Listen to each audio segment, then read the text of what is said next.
Hey everybody, welcome to another episode of What a Hell of a Way to Dad. It is Francis and Jack. Jack, as we release this episode out, it's going to be fully summer vacation. Yeah. And I figured you still got kids that are in school. Your wife's a teacher, right? Correct. Yeah, that's right. Correct. Yeah. So you've got a lot. Your life revolves a lot more around a school schedule than mine ever has. Oh, for sure. Yeah. So what are you guys doing? So the kids are out, right? Kids are done with school. Yeah, my kids finished last week, actually. So we're recording this on June 17th, and my kids got out really early for Seattle, but late for a lot of school districts. Like, a lot of people go back to school mid-August, and they're out maybe Memorial Day weekend or just before it. So, yeah, I guess we're kind of right in the middle of the whole span. But, I used to be a teacher, too, obviously, and I've never really lost that summer schedule, that, sort of 10 weeks of future forecasting every year. And even when I stopped teaching and was permanently either hosting my radio show or managing my band, Recess Monkey's summer schedule was always jam-packed. Like, we would play 60 or 70 shows over the course of like that 10-week summer span. It's a ton. Yeah, totally. So I've always had that like school year calendar in mind. But this is one of the first summers where, yeah, my wife's off, the kids are off. I'm doing very little actually professionally this summer. doing some podcasting. Yeah, I'm talking to you every now and then about Twin Peaks. Like this. Right. You haven't actually put on like a pair of pants in the last 4 weeks. No, I understand. I get where you're coming in. Yeah. Now, even to the point where yesterday I went to Costco and I bought my my slate of summer shorts, and I did very well for myself. I wasn't planning on it, but at Costco, I'm preaching to the choir here. I do. Most of my clothes do come from Costco. You push your cart through the garment area, and then you quickly park the cart because it's impossible to push the cart through the garment area. And you're finding shorts, like perfectly serviceable shorts. And I'm not talking cargo shorts, because that's where I draw the line. I'm not going to wear cargo shorts. Oh, you can't carry too many things at once. It's just too much for you. It's just absurd. Like you're going to carry that kind of cargo. Well, do you carry a bag then? Do you have like a little? I'm a real minimalist. Really? Keys, so you're just phone, out wallet. there, that's it. Just raw dogging the entire. Yeah, that's insane. I mean, I say that me, who has a blacklight flashlight, so I can find uranium glass. Like, we're not the same, Jack. We're not the same person. I'm not going to Savers on Wednesday night and posting about my findings. Right. I have to go around my blacklight flashlight. I also have a tourniquet in there just in case. I always have like 3 pens. You're leaving the house with the 10 essentials. Good for you.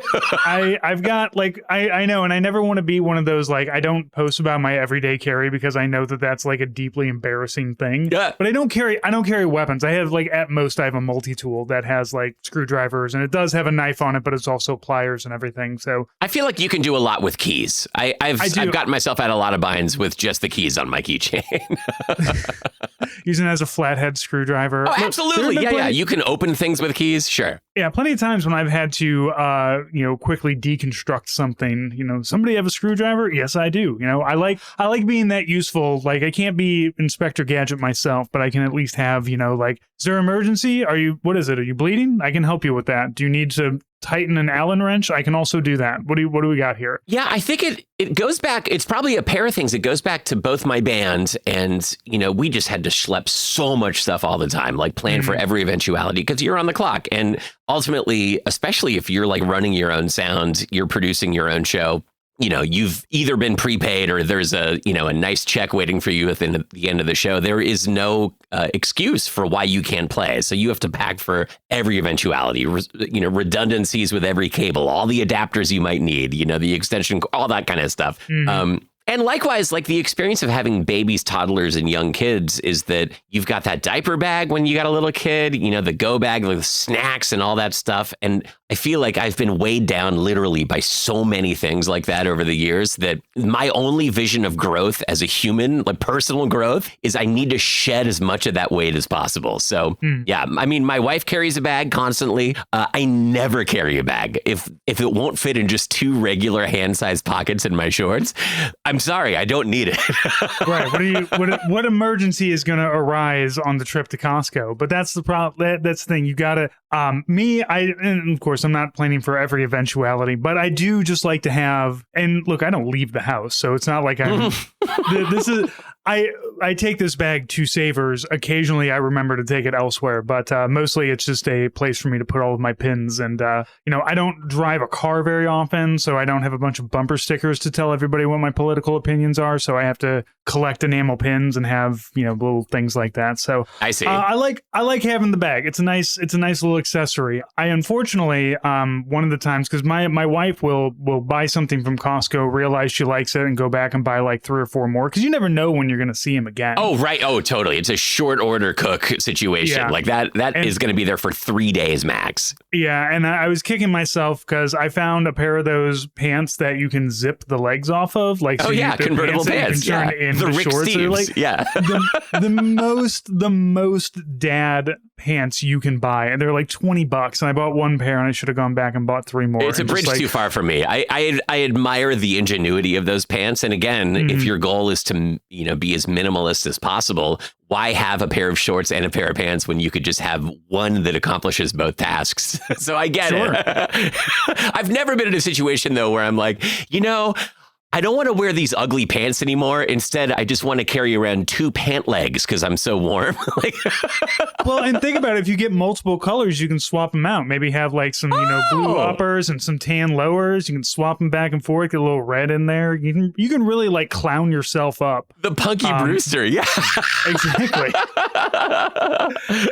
You can be, just because you're a dad doesn't mean you can't be a little eccentric with your coloring. Doesn't mean you can't have a little flair. You're already looking embarrassing because you're owning pants that can be turned into shorts with zippers. So you might as well be creative with it. Yeah. Well, so my minimalism also extends obviously to just the fact that I'm cheap. And the punchline of my Costco experience was I went to Costco yesterday. Actually, I went to return some vitamins that my wife picked up, like gummy vitamins. She brought them home and she's like, you notice anything weird about these vitamins? And I'm looking at the package and I couldn't figure it out. And she's like, turn it over.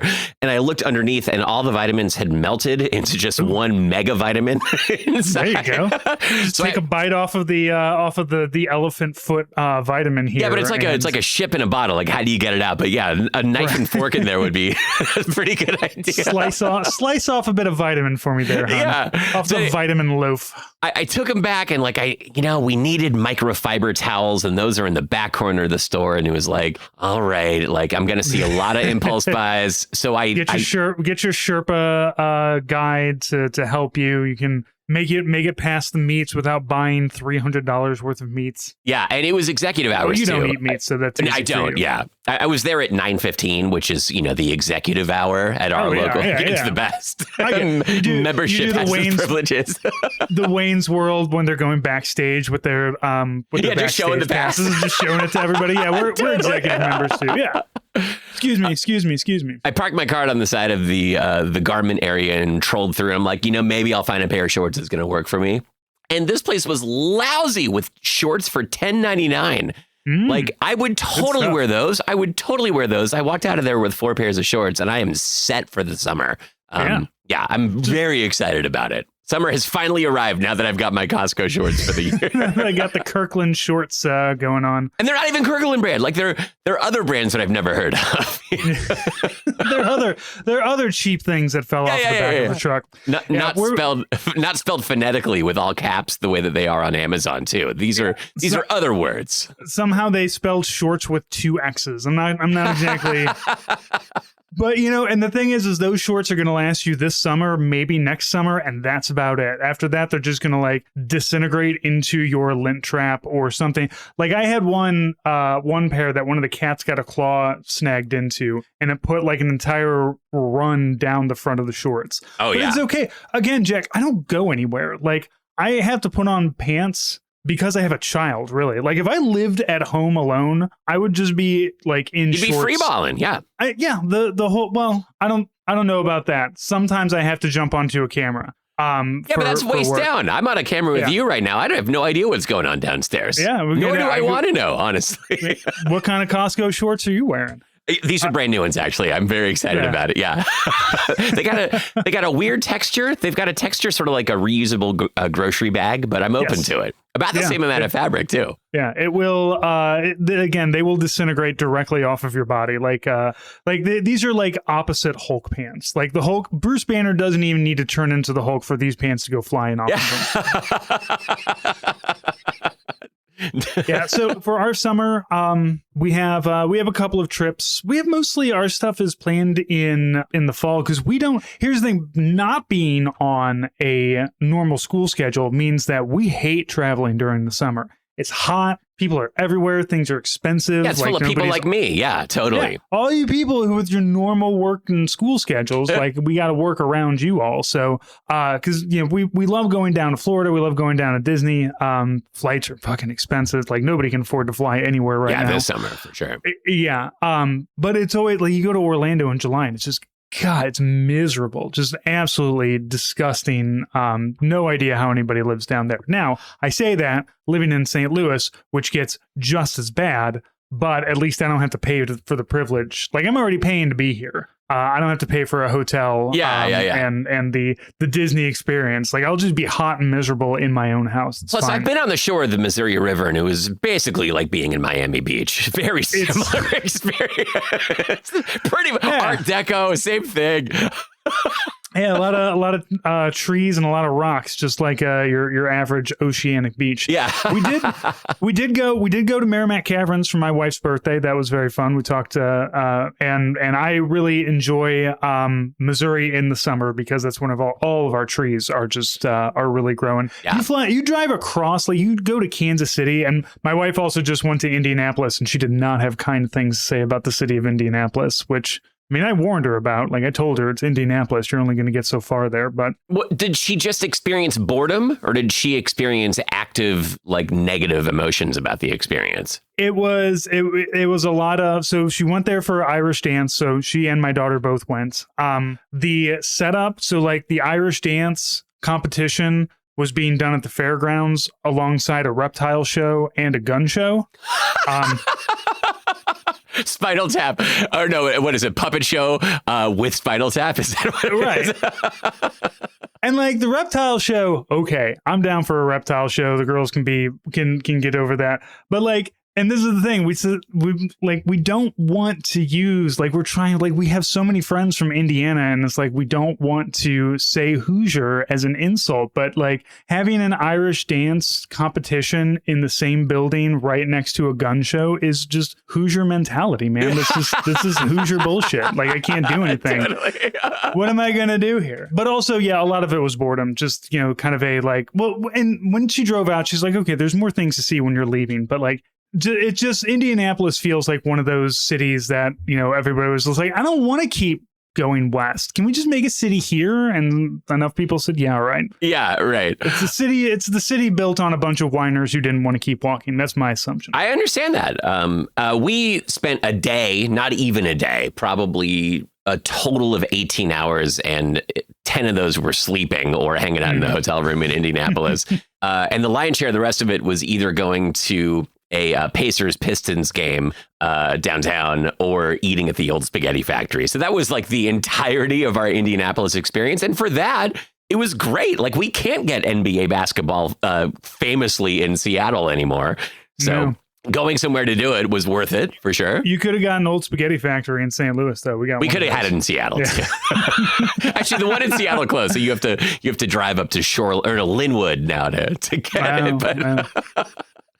But yeah, it was as underwhelming in Indianapolis as it is everywhere else. But yeah, I don't know. There's something about ours is nice. There's like a little train trolley you can eat in. Like we've got it's a whole underground kind of experience. It's like where we go when it's like, look, I know in St. Louis there's better Italian food, like 100%, but like Old Spaghetti Factory is right there and it's perfectly serviceable. And I'm not here to like have the best experience. I'm here to eat a pound of fettuccine and put a lot of pasta and then take a 4-hour nap. Like I don't need the culinary experience of being packed like a musket. You just want to be there, just gull it open and then just jam it in. You want another loaf of sourdough bread? We'll lube it up with garlic butter for you and just jam it in there.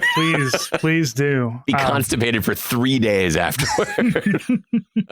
So I understand maybe Indianapolis not being the most exciting hotbed of entertainment, but and look, I get it. I'm from St. Louis, but a lot of our stuff's at least free. So like, our zoo is free, our art museum is free, our science center is free. We've got, we've at least got that. We got an arch, like, I don't know. We got the city museum. Like we have little things, and maybe somebody from Indianapolis, maybe that's what I need to do. I need to bring an Indianapolis native on here to sell me on the city of Indianapolis and tell me about what's so great about it. Because look, I will admit, the year that I lived in Indianapolis, I was 19, mostly depressed, and did not really leave the apartment that I was living in other than to go to Walmart, which is where I worked. So, I didn't really get a chance to, enjoy all of what we had here in Indianapolis. So maybe there's something there. Maybe you actually lived the prototypical Indianapolis cultural experience. Yeah, I agree. Yeah, find an Indianapolis native, and you've over the last year and a half, you've given me a very oppressive sales pitch about the wonders of St. Louis. Yeah. Enough so that, I actually went there and it was great. Yeah, you came here. It's just like we're going to be in the area. We might as well. And, also we have the city museum. I know that's been a bucket list item for you guys for a while. And we've got a big arch. Can't go wrong with the big arch. Can't get those anywhere else, honestly. Although there probably will be one coming to somewhere on the National Mall soon. With the Triumph. But that arch, that's like I don't like basic. We're a minimalist society now. Just one whoop. That's it. Don't need to be weird. Yeah, totally. Exactly. But you can talk for hours about the engineering, the cantilever, and the weight of it and everything. But no, it's just an arch. Yeah. That's all you need. Yeah, I do think the National Mall eventually is going to start resembling, if it goes the way that things are currently going under this administration, it's going to start looking a lot like the Las Vegas Strip. Like, just here's faux Italy, here's faux New York, here's faux Paris. We're going to have our own Eiffel Tower. Okay, wait a minute though. I think that what if the National Mall, it's got the many museums. What if we turn the National Mall into here's a celebration of monuments from around the world, right? So you could have a scale arch, and you can have a scale Mount Rushmore, or just every state gets something that it gets to put up onto the National Mall to say, look how great our state is, and this monument here that we have. I think that's a good idea, Jack. Sorry. Throw some gold leaf on there, and I can think of at least one person who's very into this idea already. Bring it up. The arch does lack luster, I will tell you that. It could be shinier and sparklier, I believe. No, that is a cool thing about the St. Louis Arch that I didn't anticipate. For as bold of an idea it is, and how ridiculous of a structure it is when you see it up close, we kept walking toward it and assumed we were there, and it was still another 20 blocks away. How are we not there yet? It is so much bigger than you think it's going to be. But all that being said, it's still very minimalist. It's very restrained, very, very sharp and precise. I really appreciated it from an architectural perspective. I don't want an arch, but if you're going to make one, don't make it super gaudy and ridiculous. It's a very sleek vessel. I really enjoyed it. Yeah, it was designed in the 60s. They had that a very nice, sleek, easy design to it. The museum down below, I know you didn't spend too much time in it, has been revamped. It's cool down there. Yeah, 5 to 10 years or so. It's much nicer down there, but it's always been this kind of underground thing. So that's always been really cool too. Yeah, I probably said this when we talked about it afterward, but it feels very much like the set of Men in Black, the Men in Black headquarters down there. It's awesome. It's very nouveau futuristic. I'm trying to think when's the last time a city built something that's here it is. This is the defining skyline thing here. Because, St. Louis is 60. There was nothing if you look at skyline of St. Louis in the 1950s, you're not seeing anything. There's nothing really. But you see the arch, that really I mean, New York, but that's for other purposes. Had to build a new building after a couple of them fell down. Yeah, I heard about that. Yeah. Chicago, the Willis building, I think, maybe. Definitely. I mean, there are landmarks too. Like the Bean is a huge draw in Chicago, but I mean, it's nothing you would see from the skyline. Like you guys have the Space Needle. Every time I see Seattle skyline, there's always a Space Needle is there. Oh, for so sure. Say, this is Seattle. This is how that was we know. 60s, 62 or 64. I can't remember. Honestly, well, speaking of Las Vegas, the Sphere, that's probably okay. That is such an instantly recognizable Las Vegas thing. It's unlike anything anywhere. And it's huge. And at least on social media, it plays because it's so dynamic. You know, what it looks like can change constantly. Yeah, that's the only thing I can really think of. Yeah, because most places that can afford to build a big building already have, and they branded themselves in the mid 1900s in the way that Seattle and Chicago and other places did. So yeah, I don't know. Well, Jack, that's enough about summer. Let's give some advice. I've asked our people. Oh yeah.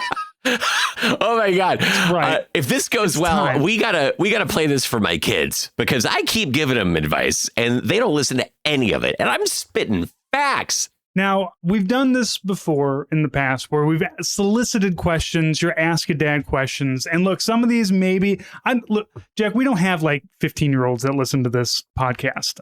If you do, I don't know what you're doing. Go 6'7" somewhere else, man. Like, I don't know what you're here for. But, you know, sometimes older people might still need fatherly advice. And I think that that's something that we can kind of, you know, dads helping dads, older, you know, even if you're not like, actually a father, you still hit the age of 35 at some point. And, you know, you're still like, well, maybe I do want to putter. Maybe I do want to know some things. And, you know, you just don't have that. So we've got some deep questions here. Okay. Yeah. Here we go. All right. So here's one. Hey, Dad, what are some new recipes you've tried lately? And what's a way that you see people fucking up a recipe? And if they do this one simple trick, their food would be way better. So how much cooking do you do in the house? I ebb and flow. Currently, I'm in a bit of an ebb stage because I've been spending a lot of time literally on my roof, painting hard to paint places and cleaning our solar panels. So I've been a little bit less active in the kitchen. But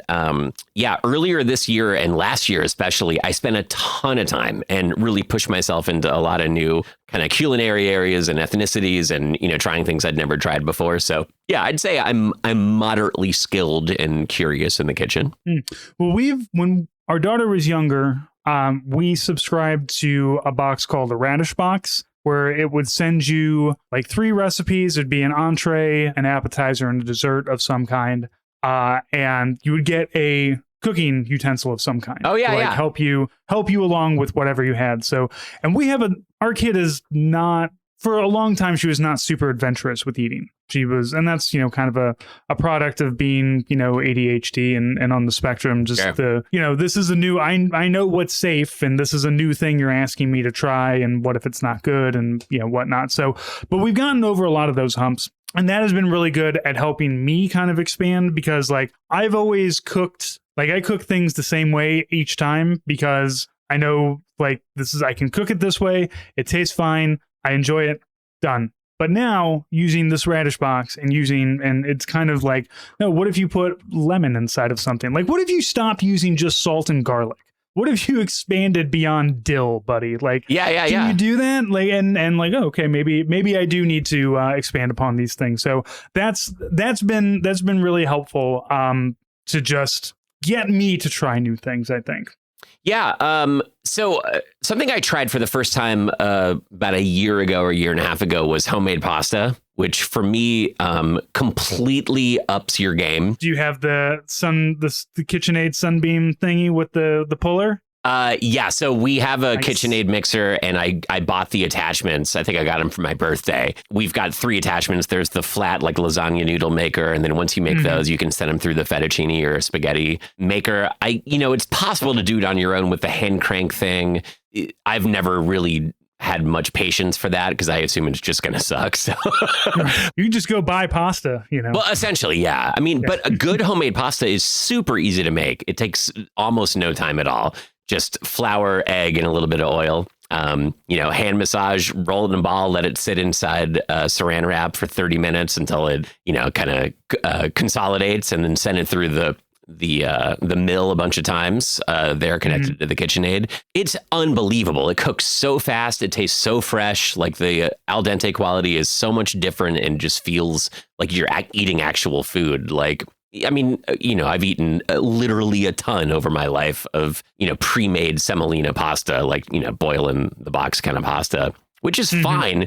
But sure, it gets the job done. It's just a vehicle for sauce anyway. But exactly. Now it's like, no, what if that vehicle was like a Bugatti too? Yeah, totally. And it's incredible. Like I don't know, more than anything that I've ever cooked before, it's one of the easiest things to do, but it's something that makes you really feel one with the ingredients, as like woo woo and hippy dippy as that sounds. Like I really feel like I'm part of like a tradition of cooking when I'm doing that, because these are whole ingredients. I know exactly where they came from. We used to have backyard chicken, so the eggs are not a mystery to me. I understand where that comes from. I've never harvested wheat nor milled it, so obviously there's still a factory type farming situation happening there, but it's still incredible. And they taste so good, and the texture is so much more interesting and nuanced than what you get out of a box. If I were to recommend any recipe for people to try, that's the one. In fact, my daughter just requested it. So sometime in the next couple of days, I'll be making another batch. All right. I'll have to keep an eye out at Savers for one of those hand crank ones. What we see a lot of are the zoodlers, the things that will turn like a zucchini into noodles. Have you ever done that one? No. No. That's interesting. Oh yeah, it's this thing. You put it on and you just turn a crank, and it's got some blades that turn whatever squash you're wanting to use. It will turn it into what are called zoodles. You just cook them the same way that you would cook regular pasta. You boil it in the water for a couple minutes, but it's vegetables. It's healthier. Wow, I can't imagine why those would be sold secondhand at Savers. Why would low miles? We only used once the zoodler. Yeah, used only once. That alongside all of the George Foreman lean green fat grilling machine George Foreman grills. I owned one of those when I was a kid, like 19, 20 years old and having to cook on my own. And I think at the time I was living with a guy who was a cook, and he was just kind of like, I mean, you can just cook those in the pan. And I said, yeah, but see, you put it here and all the stuff drips out. He's like, so you get rid of all the flavor? Yeah, all the good stuff. That's why you're eating it. After that, we got rid of it. I was like, oh yeah, just cook this in the pan, a little salt and pepper. There doesn't need to be all of this. But if I needed a panini though, I'm gonna have to. Oh heck up. Yeah, dude! I could see getting that for that. But on to the second part of this question. What's like the biggest mistake you see people making? I think I'm paraphrasing here, but I feel like that was the second half. Honestly, the worst things that I've eaten that like friends have made have been things where I'm positive that they followed the recipe precisely and they just never stopped and tasted while they were cooking. Like, I think it probably takes a little bit of bravery and this may just be like a physiological thing, like your just ability to taste and make judgment calls while you're cooking, and to understand like how punchy does it need to be while you're in the cooking phase, knowing that some of these flavors are going to mellow out over, the 10 minutes between taking it out of the pan and serving it. Like, lemon is notorious for that. There are a lot of flavors that even if you just give it a couple minutes, it's gonna mellow or get absorbed by the substrate of whatever you're cooking with. But the worst experiences I've had have just been things that are definitely underspiced. They're or way oversalted. I think to your point earlier, that's a really easy mistake to make. Like, it's not flavorful enough. Add salt, that'll make it more flavorful. But it does take some courage to like take a second, take a beat, and imagine what is missing in here, and be willing to push the limit on some of the spices that are included. Yeah, and that's a really tightrope kind of move to make too, because you could definitely overdo it. But that's it. I think managing spices and tasting as you go, and not necessarily always trusting that the recipe is legit, because you don't know if you got this on the internet, like no matter the star ratings, who knows what kind of super taster this person is. Like, maybe they're very sensitive to one thing that no one else can taste. Like, it's definitely worth, being critical as you're going. We had that problem with our daughter where she really got into eating mashed potatoes for a while. So she would help make them. She would mash them, put a little milk in, a little bit of butter, and then she would sit there and just crank on the salt grinder over it. And I was like, okay, look, we made one very small potato, and then she'd crank on the salt grinder, eat it, take one bite, and be like, oh my god, this is way over salted. And like, yeah, you can't take salt off of food is the thing. Yeah, like, you can put more on. So it's like, look, you know that in your first bite that you want salt on here, do 2 grinds over it, crunch, crunch, stir it up, taste it. Good. And then you're good. Not good, 2 more. Just don't, because she'll just sit there and grind. Because, I mean, it's a good feeling. I sit there and grind on a salt grinder. Oh, heck yeah, totally. Just breaking rocks up onto my food like I'm the fucking rock eater from Neverending Story. Just like, she's really getting into it. So I get it. But we had to have that conversation of like, you got to try the food before it's done. And so, yeah, I think that's a big mistake that I see. I do that all the time too. Like I will just, I made like chicken nuggets the other day, and the breading that I was using had spices in it. But so I was like, oh, good enough. We'll do that. And then, but of course I didn't spice the chicken itself. And then it was very bland. But also, to be fair, I've been working a lot with a child that wanted bland stuff. So now that she's just like, this is very blah. Like, okay, good. Now I know I can add salt again, finally. Yeah, totally. Yeah, I think of salt as, I think literally it is radioactive. I'm pretty sure. Isn't salt a radioactive isotope or something like that? I don't know, but I'm not a chemist, obviously. But I do treat it as though it were. Like, I'm very dubious of adding salt, and I go real slow because I've just gotten burnt too many times of oversalting something, and you are screwed. Like, the only solution is just add more of everything else. Yep. You can't take salt out. You gotta add more. All right, Jack. So this next question, I don't know how relevant it'll be for you, given how much time you've just put into your current house. But when do you decide it's time to up and move house? Okay, this is great. Yeah. Okay, good. Okay. So we're on our second house now. This house we've been in for 14 years. The previous house was 9 years. And that last house, the first one, my wife and I really did a studs out remodel of every room one at a time over the course of 9 years.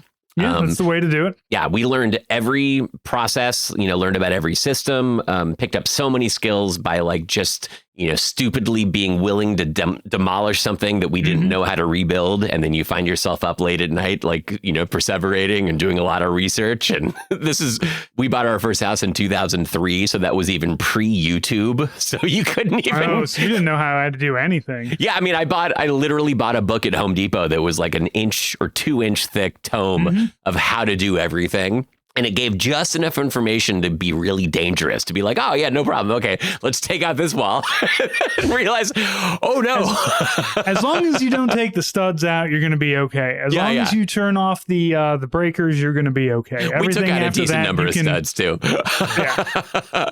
But, I had the feeling at the end of that where like literally like my knuckle skin is in parts of this house. Like there's literally my blood and DNA are in every room of this house. I've put so much time and effort and, painstaking work into it.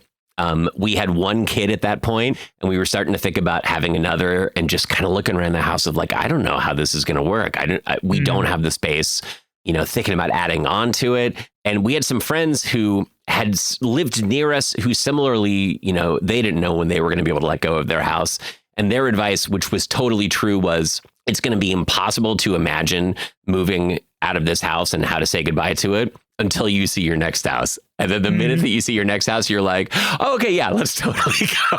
Get the fuck out of here. It's time to go. Yeah. So for us, it was just the space necessity. That's how we knew that it was time. I mean, there are all kinds of financial decisions too. If you're thinking of your house as an investment vehicle and you've got a lot of equity in it, and if it, this is not now, but if you're in a time where interest rates are in your favor, it might make sense to trade up just so that you've got more skin in the financial game, in terms of, building equity. That was not our primary motivator. It was just, we didn't have the space, and we could have made it work with our old place. We decided to give ourselves just enough of a leash to look around, but it was really some friends of ours bought their first house, which was everything that we wanted our house to be. And we were walking around their new house at their housewarming party, just looking at every room like, my God, we could have a house like this. And that was the light switch. That was it. And it was super easy to walk away from that house, although I couldn't drive past it for literally 2 years. Like it was just too painful. It was like breaking up with a long-term relationship and wanting to avoid seeing them, out at dinner some night or whatever. Like I would plan routes around Seattle so that I could avoid the street that our old house was on, because I just knew it would be too much for me to see it. But this is not your first house either. You've moved. Yeah. So how did you make that decision? Well, we were in a house that was 140 years old, an old Victorian home. And because we had it in our minds, it's like, we're going to get this house. It's mostly it was in good condition, good livable condition. And we're like, we're going to fix this house up. We're going to work on it. And we're going to fix it up. And then it turned out that costs a lot of money and takes a lot of time. So we kind of we took care of the things that needed to be taken care of. There's cracked plaster. There's all kinds. There were like little wall things that needed to be taken care of. And then, we would try to work on things as we went. And we loved the house because it was a house with character. It had this fantastic, stairwell that went upstairs. It had back stairs. It had double doors to get in, had this fantastic porch on it. But it also, just like every couple of months, was just like, I need $3,000 for whatever. Yeah. Like this downspout has been, we had this massive downspout that was overflowing, and because it wasn't going down, and it was instead trickling down the side of the house, which wore all of the flashing and the tuck pointing out. So that all leaked in to the plaster on the inside, and then one day my pantry wall collapses on top of all of the food that I have in my house. Yeah. So it was very much a love-hate relationship. And we moved here in 2000 because my wife had an inkling of we have to get out of this house. There's something coming. We got to get out of this house. Like she just was to say, we have to not be in a gigantic, because there's also 3,000 square feet. Wow. It was house. A massive house for two people. And at the time, a baby. So we wanted something smaller and easier to deal with. And so we also had a roommate. But you said 2000, but I think did you mean 2020? Sorry, yes, 2020. Okay. Right before we moved in, right when things were shutting down for COVID. Got it. Okay. We had managed to finally sell the other house. Gotcha. And, we bought it for $100,000. We sold it for $150,000, but a lot of that $50,000 went into trying to fix up the house. Right. So you don't really make a lot of money on that.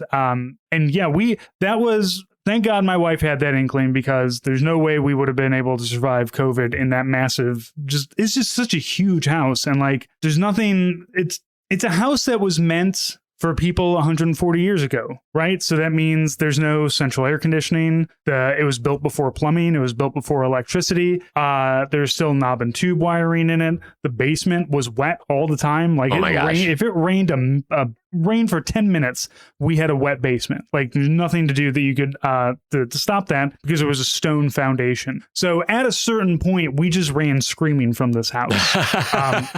And I feel like I was doing everything based off, I would have stayed there because I will certainly sit and plant if nobody makes me move. But thank God my wife was just like, no, we got to get out of here. And the house that we have now, we still kind of consider this an interim house. We've been here for about 6 years now. Because it's small, it's an infill house. They knock down some houses and they're like, here's a rectangle square or a rectangle box we can put here and call it a house. And it's great. It was built in the 60s. It's very solid. It's a good size for us. We could use a little bit more room. I have this pod shack that we built out in the backyard that I can work in. But yeah, at a certain point, I feel like once you start feeling trapped by your house, that's when maybe you got to think about getting gone. Yeah. And I think to get real with yourself too, about how ambitious are you really? There's the imagined version of you of, oh yeah, I could totally take all that stuff on. And then when the rubber hits the road and actually you have the kind of realities that you're talking about, like those money pit, classic money pit scenes, like Tom Hanks with his, unable to breathe because you stuck in the subfloor on the second floor. When those things happen, are those going to be exciting for you? Or are you actually going to enjoy the experience? Or is it just going to be like an ice pick in your brain that stresses you out and, makes you irritable and you can't focus on anything else? And you might not know that until you live with something for a while. But if you start, every time that something pops up, if it's a groan and not like a, ooh, cool, then that's sending a very clear signal that, yeah, you can keep toughing it out, and maybe there's a financial incentive for you to do that. I happen to have a personality that, when I was a kid, I built with Legos constantly. I really enjoy building things. I didn't do it for a long time. And then when we bought our first house, I discovered like, oh, actually, this is very similar to what I used to do when I was a kid. This is like a core interest of mine. And, I painted our house last year. I'm going to be getting on the roof later today to paint these dormers that I couldn't get to with a ladder because of obstructions. And, I've spent the better part of a year thinking about how to rig up ropes on the roof so that I can do it safely. Like for me, it's an exciting challenge and something I want to do. I'm going to clean our solar panels. Like, for a lot of people, that would be such a groan. And I've told people that this is what I'm planning on doing this week. They're like, dude, just hire someone. I'm like, no, like I mean, yes, sure. Like I don't want to pay someone money to do this when I can do it. But I also I really enjoy setting a challenge for myself and working it through and seeing it through. For me, this works. But for a lot of people, it doesn't. Yeah, it's like it's like the idea of like, oh, you can pay somebody to power wash. Like, I have a power washer. There's no way I'm not going to power wash my own stuff. Like that's an enjoyable. Like, there are some chores or some dad chores that are very enjoyable. I'm not going to call somebody and say, hey, come take care of my yard. I can do that, and I enjoy it. Like, I have a small area to mow, but I have a lot of like flowers that I tend to. So that's what it's one of those little things that sometimes the home ownership does come with perks, and it's like that. And also it depends on like, we had to redo our kitchen in this house, and I mean, down to the studs, redo the kitchen, pull everything out of it, take the flooring out of it. And I like now, my kitchen now is great. I love my kitchen. It's very light colored. It's very open. The last kitchen sucked. It was just an old kitchen in a rental home, right? So I like the fixing it, and I like having a new kitchen. What I didn't like was on December 23rd, a pipe collapsing in my wall and me suddenly needing to redo my entire kitchen because the plumber who came over said, yeah, when we move this away, it's not going to move back and the whole thing's going to collapse. So you might as well just break the whole thing down. Yeah. So, but had it been more planned, had I been able to say like, I am going to prepare to redo this whole kitchen because I know that this thing in here needs this to be done. There is this problem and it needs to be fixed, so I can prep and I can prepare rather than a mad scramble of like, what are we going to do? I guess we have to piece something together at IKEA. That was the stressful part of it. But I like my kitchen now. So so I think that ultimately, more than anything, and there's no value judgment here too. Like I think classic dad life is standing outside with the mower, sweating it out, like doing that stuff. Like that's the image of it. But I don't want to be doing that either. I don't want to be out mowing the lawn on a hot summer day. Like, you just got to know what your own triggers are and what's going to make you happy. And if your house is, when you look objectively, if your house is making you unhappy, either because of the scale of it, you're feeling too cramped, or what you've illustrated, like you've got a house that you can't ever be comfortable in because there's always something on the verge of breaking, or you're, house poor because you're constantly spending $3,000 on fixing something that you thought was fine. If you're actually getting those signals from a place, it probably is time to move. Condos are great for a lot of those reasons. Like, let me tell you, Jack, I can't wait till I can move into a retirement community. Like, just every time we would go visit my wife's grandmother in the nice little, like, she had a grandmother that was at a Catholic home and one that was, I think, at like a Lutheran home. And the Catholic home was very Catholic, but the Lutheran one was very nice. Everybody, it was very, it was community. They had a little swimming pool. They've got, a cafeteria they can all go to. Like, the planned community thing is a real, like, thing that people want. It's just, I wish that we didn't have to wait till we're older to be like, no, we can all just live in this building together and hang out. My in-laws are in an assisted living community near us, like apartments in a big building. But basically the vibe there is it's just a permanently docked cruise ship. That's how it feels. Just every meal is taken care of. They got cleaning service. There are tons of activities constantly happening. They've got little shore excursions in their little bus, so you can go to a movie or go to the grocery store. Like, everything's all taken care pair up for you. Yeah, 100%. It sounds great. It's like a retirement community is like, when you're chasing that feeling of like being 12 and having no responsibilities anymore. That's what a retirement community Absolutely. is. That's what you're I understand moving towards, is to get there and be like, cool, I can just like play video games all day, and somebody will bring me whatever I need to continue to sustain myself, and then I'm going to go play canasta. Yeah, or watch Fox News. You could do that. I am excited to see, like, when we get to the retirement community age, what are we going to be doing? Because there is still a lot of playing Sudoku and doing crossword puzzles, and just wondering if we're going to get into, Modern Warfare 27. Oh, yeah, totally. All right. Good morning, everyone. We've got Warhammer at 10 a.m. on the Lido deck. That would be, God, a cruise dedicated to Warhammer 40K. Look, Jack, there's already a lot of bad ideas out there for cruises. We're not going to give anybody any fresh ones. Yeah. Everybody, thank you so much for listening. Jack, I hope we were able to imbue a little bit of information to our people. We had some other questions. Some of them I feel like we would be talking for another 15, 20 minutes, and I think we're at a good spot here. But that gives us more opportunity for more Dad Chat questions later on when we record. But everybody, I hope that you all have a good summer. If your children are out, I hope they do not go too feral and wild during this time. And I hope that you do not go too feral and wild yourself trying to contain them. And I don't know. I think that's it. I think that's all I got, Jack. Hey, fair enough, man. It's summertime. Kick your feet up. Go to Costco. Get a pair of shorts. Exactly. Everybody, go get yourself a pair of Costco shorts. Post them in the comments section of YouTube or on Libsyn or wherever you're listening. Show us your shorts. Show us your $10.99 shorts. I'm actually wearing, these are expensive shorts. I'll go inside and change into some cheap shorts so that I am come on, man. I am properly ready for the season. Oh, podcast host with your $18 shorts. Wow. Things are going very well for Francis now, apparently. Somebody got some signups on patreon.com/hell of a way to die, didn't they? Thank you so much for listening, and we will talk to you next week. Toodaloo.